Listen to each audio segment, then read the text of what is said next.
Sa simple pagtulong mo, mayroong buhay na naisasalba, mayroong pamilyang umaangat. The Senate is now constituted. At ito ang mismong Chinese Coast Guard na Napakinggan ni PBBM. 6 na milyong balotang gagamitin sa A to Z. Kumpleto tayo.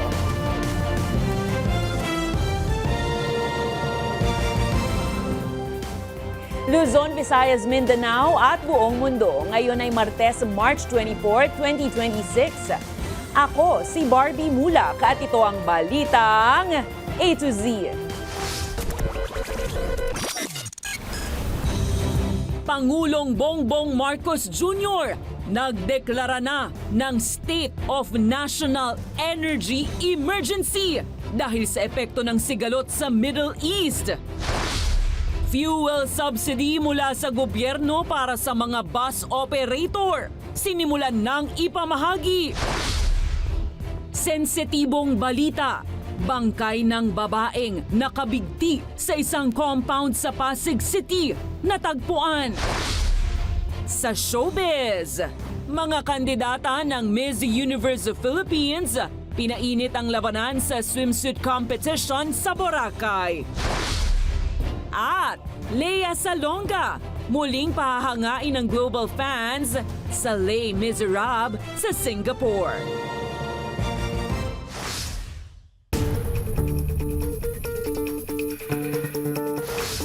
Magandang gabi, pambungad sa ating newscast. Nagdeklara na si Pangulong Ferdinand Bongbong Marcos Jr. ng State of National Energy Emergency sa ilalim ng Executive Order 110 dahil sa epekto ng sigalot sa Middle East sa supply at stabilidad ng enerhiya sa bansa.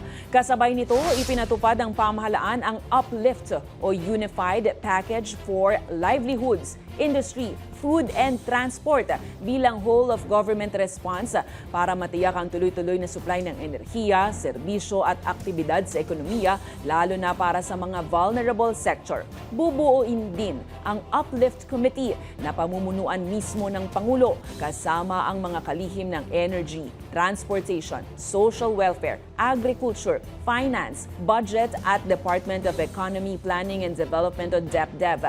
Tungkulin ng komite na bantayan ng galaw, supply at distribusyon ng langis, pagkain, gamot, mga produktong agrikultura at iba pang mahalagang bilihin habang tiniyak ang tuloy-tuloy na operasyon ng transportation, utilities, mga ospital at iba pang kritikal na serbisyo. Samantala, bago ideklara ng Malacanang ang State of National Energy Emergency, una na itong isinulong ng ilang mambabatas sa pagdinig sa Senado ngayong araw. Nakuha rin ang inis ng ilang senador matapos ang pagkaantala ng pagdating ni Energy Secretary Sharon Garin sa naturang committee hearing. Ang balitang A to Z ni Ace Cruz.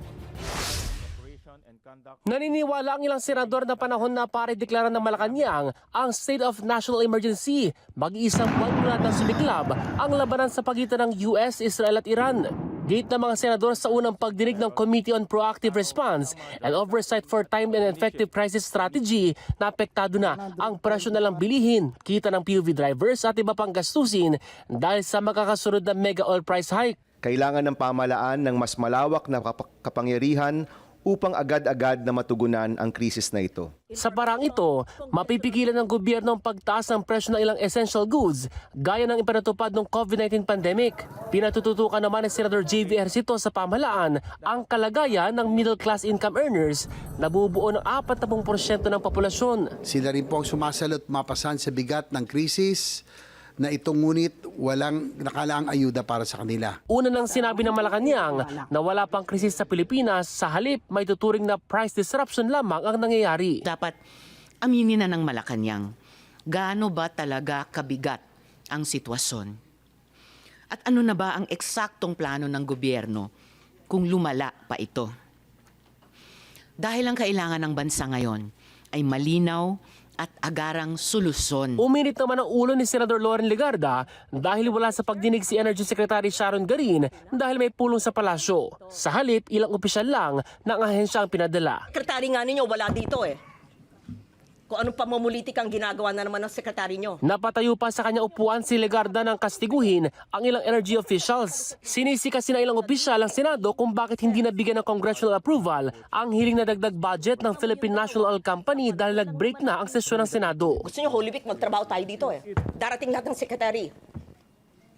Burn the midnight candle.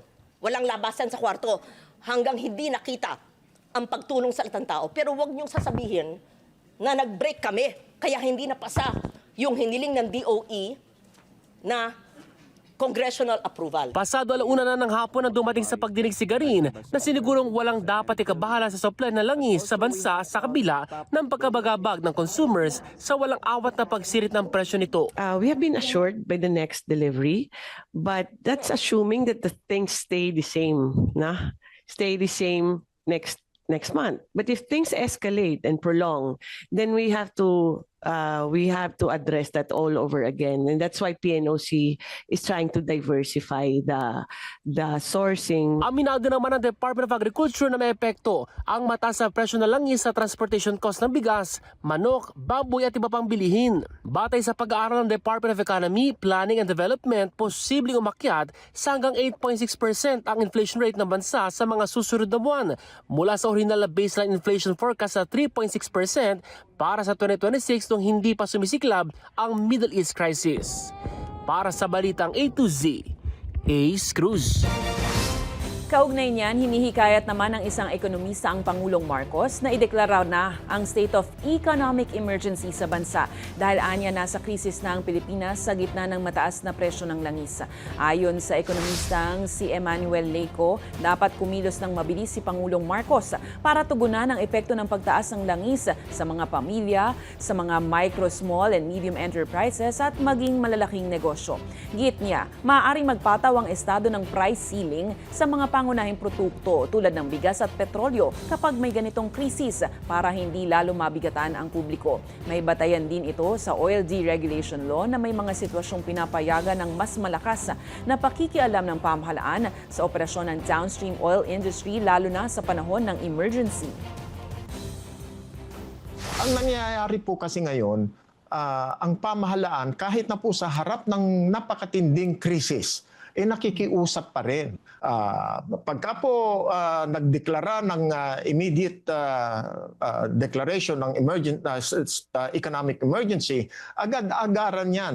Pwede pong sabihin na itong mga produkto na to, ang mga bigas, ang mga tinapay, ang mga ulam, ang petrolyo, lalong-lalo na ay bibigyan na po ng price ceiling. Umarangkada na ngayong Martes ang rollout ng fuel subsidy para naman sa mga operator at driver na apektado ng pagtaas ng presyo ng langis bunsod ng Middle East crisis. Ngayong Martes din nagsimula ng tanggapin ng Transportation Network Vehicle Service o TNVS drivers ang kanilang ayuda mula sa DSWD. Pero ang tanong ng karamihan, sasapat ba ito? May susunod pa bang ayuda? Alamin sa Balitang A to Z ni Naomi Almohan. Hawak mo ang beat pero ang ilang bus operators hawak na ang kanilang fuel subsidy. Kasunod yan ang patuloy na pag-aray ng transport sector sa lingguhang pagtaas ng presyo ng produktong petrolyo. Ngayong Martes, March 24, sinimula na ng Department of Transportation ang pamamahagi ng kanilang fuel subsidy. Unang tumanggap ang mga city at provincial bus operators sa halagang 10,000 piso kada unit. Nandito ako para tiyakin na yung aming ginagawa na fuel subsidy ay maayos kasi mag-start tayo today. Pero hindi lamang dito sa Metro Manila pero all over the country na ito. Maaari po nilang matanggap ito through fuel subsidy card that is already existing. Maaari din po through manager's check, maaari po through bank account o maaari po through e-wallets po. No, kung ano po yung mas mabisa at mas mabilis, yun po yung gagawin natin. Ayon sa ahensya, 2.5 billion pesos ang nakalaan nilang budget para sa programa at 460 million pesos ang nirelease nationwide sa pagsisimula nito. Mahigit 245,000 operators at drivers ang beneficiaries habang 1.18 million PUV units of operators ang makikinabang dito. Pero para sa dispatcher na si Winston na 5 taon na sa serbisyo. Sa taas po ng diesel ngayon, parang hindi po talaga sapat yung mga ganong sitwasyon. Yung biyahe ho namin, Ormoc. More or less po ma'am, ang pinapabaon po namin sa driver namin ma'am, sa fuel pa lang po yan ma'am, nasa more or less ma'am 30. Ang 10,000 pesos na subsidy hanggang Naga City lang aniya ang aabutin. Pero pangako naman ng ahensya. Tulad nga po ng sabi ng ating Pangulo, kung kailangan dagdagan ng mga subsidiya, gagawin po ng gobyernong natin. Ilan pa sa makatatanggap ng subsidy ang operators at drivers ng taxi, UV Express, jeepney, TNVS at school transport. Habang ang mga tricycle at delivery services pagkatapos pa ng Holy Week. Samantala, tuloy-tuloy din ang cash assistance relief ng Department of Social Welfare and Development. Habang ngayong Martes, TNVS drivers naman ang tumanggap ng ayuda. Base sa clean list na galing sa LTFRB, 27,181 na TNVS drivers ang mabibigyan ng tigpa 5,000 pesos. Bukas naman, para sa public utility jeep, 23,652. Pero this number can still increase. Ipinatutupad na rin ng DOTR ang diskwento sa iba't ibang transport modes bilang bahagi ng pagpapagaan ng gastos sa panig naman ng mga commuter. They would expect a 50% discount dito sa MRT3 natin at saka LRT2. This will be effective until further notice po. May piso discount din sa RoRo terminal fee para sa mga sasakyang nagbabiyahe ng agricultural products mula sa dating 258 pesos to 516 pesos. Discounted din ang mga toll fee at airport fees and charges. Para sa Balitang A to Z, Naomi Almohano. Bahagyang nakabawi ang halaga ng piso na nagsara sa 59 pesos at 95 centavos kontra US dollar ngayong March 24. Balik nga sa 59 peso level ang pera ng Pilipinas matapos ang dalawang sunod na araw ng historic low sa 60 pesos and 10 centavos noong March 19 at sinundan ng 60 pesos sa 30 sentimos nitong March 23. Ngayong Martes din sinabi ni Pangulong Marcos sa isang media interview na wala siyang balak gamitin ang foreign reserves ng bansa para palakasin ang piso, lalo't hindi naman kontrolado ng pamahalaan ang galawan ng dolyara. Sa higit-an niya, kakailanganing baguhin ang economic plans ng bansa dahil sa giyera sa Iran. Una nang sinabi ng mga eksperto na nasa harap ng tensyon sa ekonomiya, pinipili ng investors ang tinaguriang safe haven asset tulad ng American dollar, dahilan ng paglakas ng halaga nito.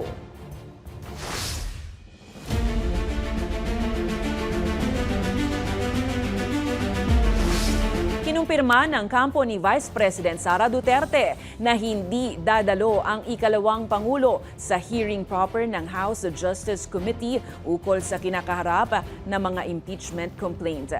Gayunpaman, ayon kay Committee Chairperson Jervil Luistro, maasa pa rin sila na sisipot ang Vice Presidente sa pagdinig ngayong Miyerkules, March 25. Giit ni Luistro, hindi rin mailalatag ng kanyang panig ang mga ebidensya at testigong pupwede sanang sumagot sa mga paratang kapag hindi dumalo si VP Sara. Ayon pa sa Kamara, posibleng maulit ang nangyari sa determination of sufficiency and grounds kung saan nanatiling hindi na kontra o nasagot ang mga paratang ng mga nagrereklamo kung mananatiling walang pagharap ang Vice Presidente sa mga isyu tulad ng korupsyon.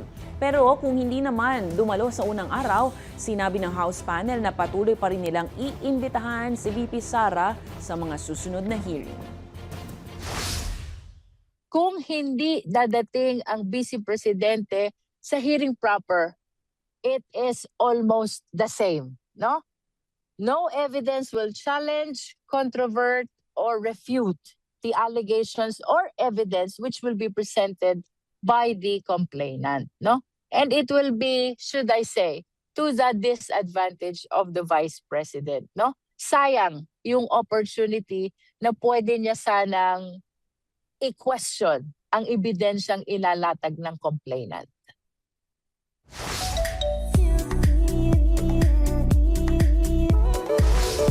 Lalong pinainit ng Miss Universe of Philippines 2026 candidates ang isla ng Boracay ngayong tag-init sa katatapos lang na swimsuit competition nitong weekend.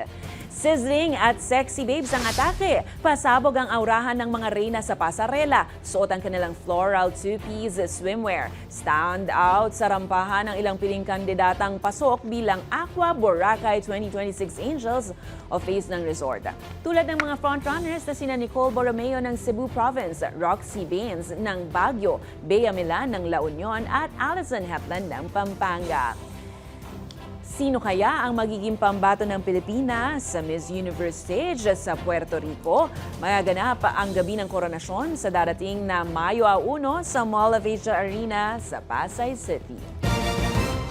Susunod, MMDA handang magbigay ng free shuttle service kasabay ng transport strike sa March 26 at 27. At tubig sa Angat Dam nasa safe level pa ngayong simula ng tag-init. Ayon yan sa MWSS.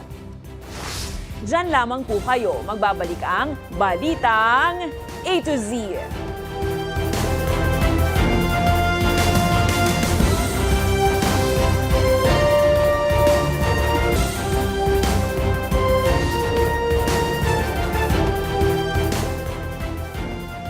Mga ka-A to Z, sensitibo pong balita. Maging maingat po tayo sa komento.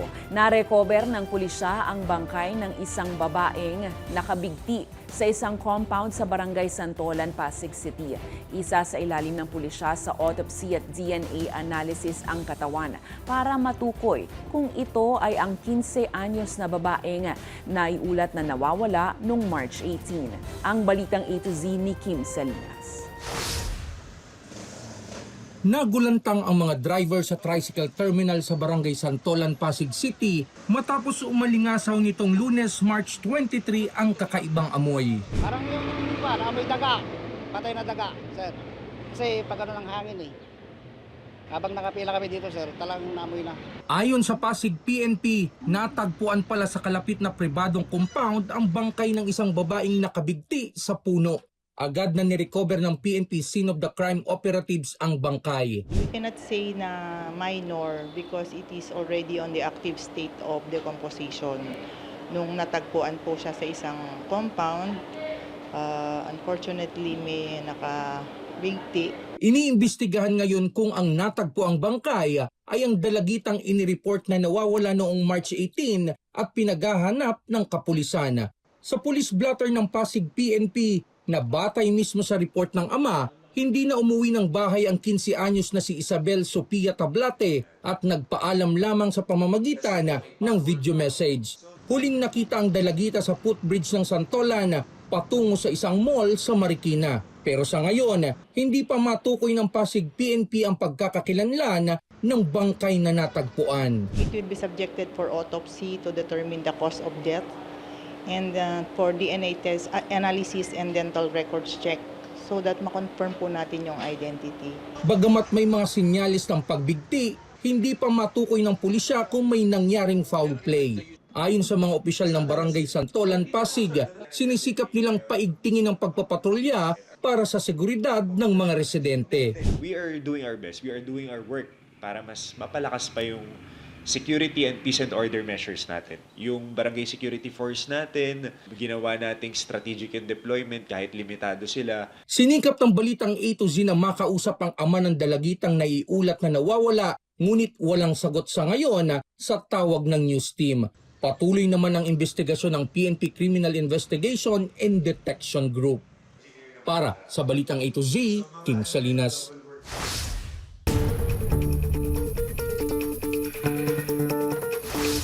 Nakahanda ang MMDA na mag-deploy ng libreng shuttle service kung kakailanganin sakaling magtuloy ang nakatakdang transport strike sa March 26 at 27 sa Huwebes at Biyernes po yan mga ka-A to Z.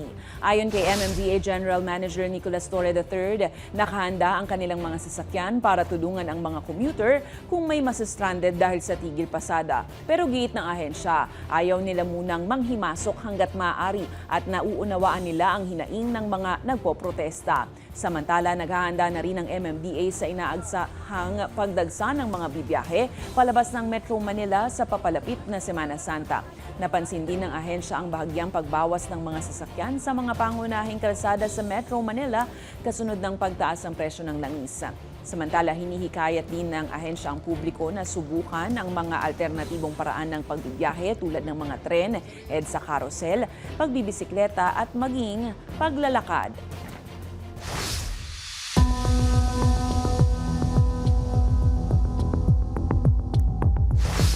Nangako si DPWH Secretary Vince Dizon na rerebisahin at tatapusin ng kagawaran ang mga infrastrukturang hindi natapos ng mga kontrobersyal na kontratistang sina Sara at Curly Descaya. Ayon kay Dizon, sa Metro Manila 1st District Engineering Office pa lang, may 38 nang hindi pa tapos na proyekto na sa Klawang Pasig, Marikina, Mandaluyong, Taguig at Pateros. Git niya, isa-isa nang tineterminate ang mga kontrata at kapag naputol na ito, muling ipapabid ang mga proyekto para ibigay sa bagong kontratista na magtutuloy ng trabaho. Inatasan din ni Dizon ang mga alkalde sa NCR na magsumite ng listahan ng mga natenggang proyekto ng DPWH sa kanilang lugar para iyon ang maunang maisalba bago maglunsad ng mga bagong proyekto. Samantala, ininspeksyon ni Dizon kasama si Pasig Mayor Vico Soto ang isang slope protection project sa Pasig River matapos ang mga ulat ng posibleng paglawak ng ilog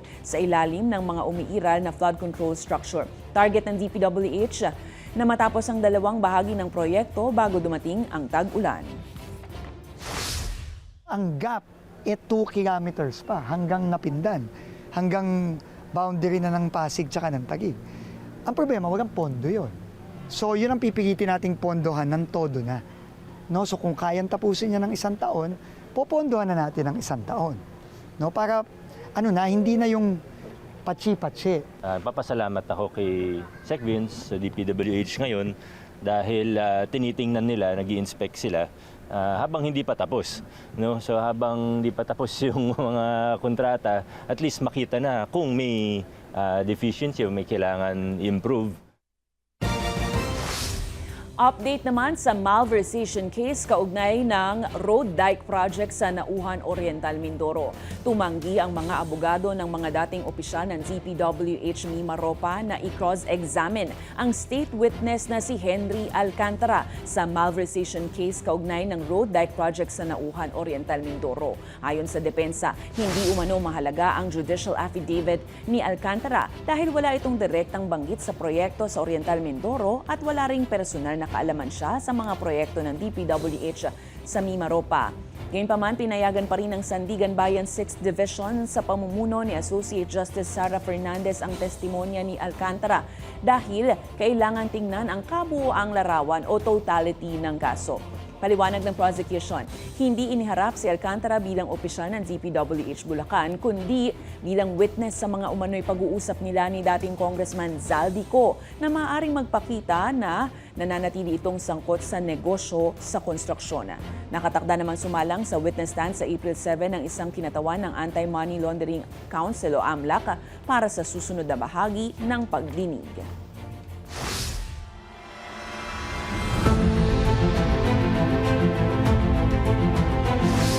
Sa gitna ng tumitinding tensyon sa West Philippine Sea, nilinaw ng Armed Forces of the Philippines na hindi ito papatoy sa mga hakbang ng China na posibleng magpalala ng sigalot sa pinag-aagawang teritoryo.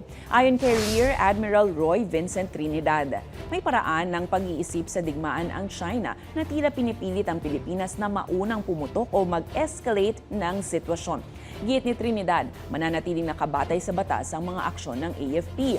Nauna nang ibinunyag ng Philippine Navy na noong March 7 na tinutukan ng fire control radar ng isang Chinese warship ang BRP Miguel Malvar habang nagpapatrolya malapit sa Escoda o Sabina Shoal. Sa hiwalay namang insidente, kinundena ng Philippine Coast Guard ang pagpaputok ng flares malapit sa isang Cessna caravan nito na nagsasagawa ng Maritime Domain Awareness Flight sa paligid ng Panganiban o Mischief Reef. Git ng AFP, hindi nito gagayahin ang mga iligal na aksyon ng China kahit na lantarang nanggugulo na ito.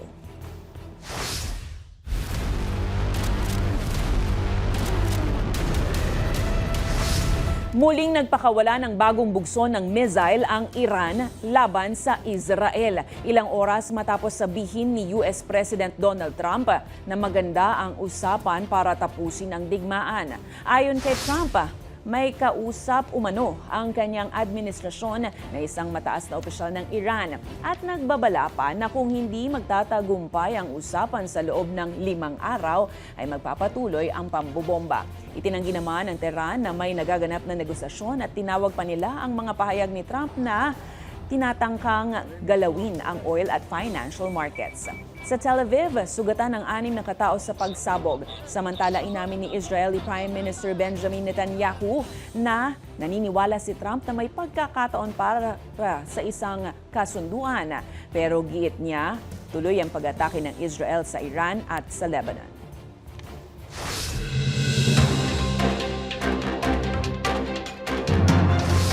Tiniyak ng Metropolitan Waterworks and Sewerage System o MWSS na mananatiling nasa ligtas na antas ang tubig sa Angat Dam sa mga susunod na buwan sa kabila ng mas mainit na panahon. Ayon kay Manager Patrick Dizon, bagamat bumaba na ang water level, hindi pa ito inaasahang aabot sa critical na antas na 160 meters.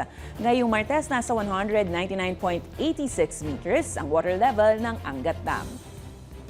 Samantala, posibleng simulan na sa April 6 ang paglalabas ng 10 bilyong pisong Presidential Assistance for Farmers and Fisherfolk o PAF para sa mga rehistradong magsasaka at mangingisda. Ayon kay Agriculture Secretary Francisco Tiu Laurel Jr., target nila ang pamamahagi ng ayuda pagkatapos ng Holy Week, kasunod ng inaasahang paglalabas ng Special Allotment Release Order mula DBM. Abot sa mahigit 4 na milyong rehistradong benepisaryo ang makatatanggap ng humigit 2,000 pisong cash aid.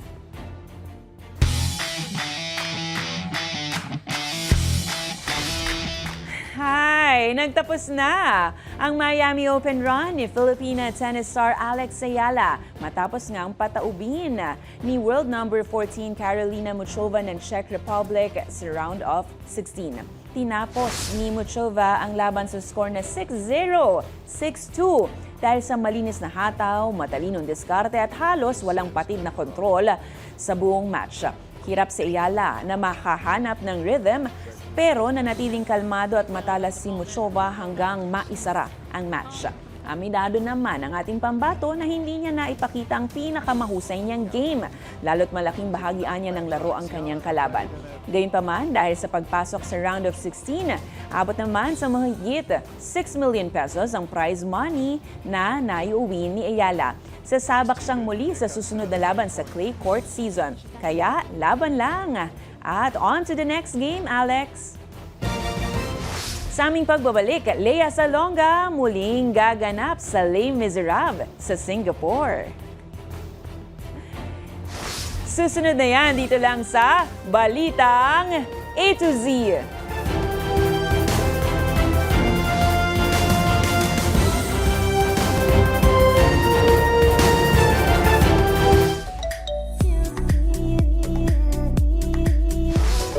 Muling bibida sa international stage ang award-winning actress na si Lea Salonga. Muli niyang gagampanan ang karakter ni Madame Thénardier sa Les Miserables sa Singapore. Ang detalye sa Balitang A to Z Showbiz ni Lane Garcia.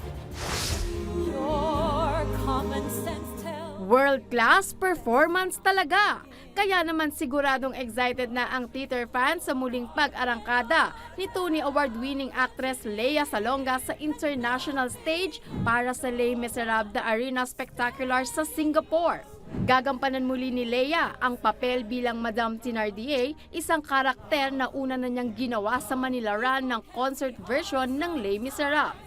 Makakasama pa rin niya ang kapwa Pinoy performer na si Red Concepcion na lalo pang inaabangan ng fans dahil sa kanilang mahusay na tandem.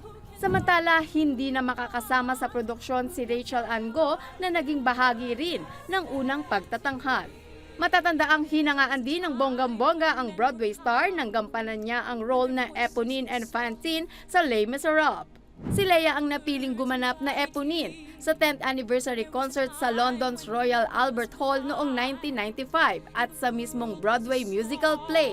Siguradong dagsana ang interes ng mga manunood dahil sa halos sold-out tickets para sa limitadong schedule na tatagal hanggang 7 linggo na gaganapin simula ngayong Martes, March 24 hanggang May 10.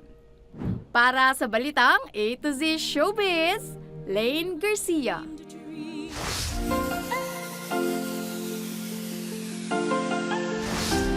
Kasabihan ng mga matatanda, kailangan magpagupit na ang lahat bago ang Holy Week.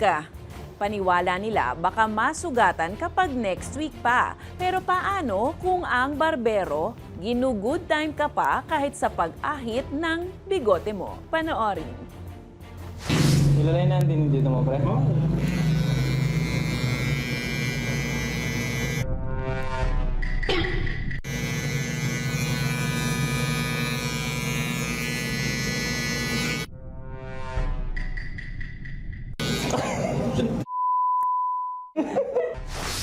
Kung kayo po ay may kwentong kakaiba, mga kwento ng pag-ibig o storya ng inspirasyon at pag-asa, maaari itong ibahagi. Sumali sa ating Facebook group na Balitang A to Z. Panoorin ang replay ng ating programa at sundan ang ating social media pages. Hanapin ang Balitang A to Z. Ang ating pabaong quote of the night ngayong Martes ay mula sa Roman writer na si Publilius Syrus. Ang sabi niya, kapag kagipitan ang nag-utos, nalalagpasan kahit ang batas. At yan po ang mga balita at impormasyon, mga kwentong may dalang inspirasyon na tinutukan ng Balitang A to Z. Ako, si Barbie Mulak, maging maalam, makialam. Magandang gabi sa iyo, Pilipinas!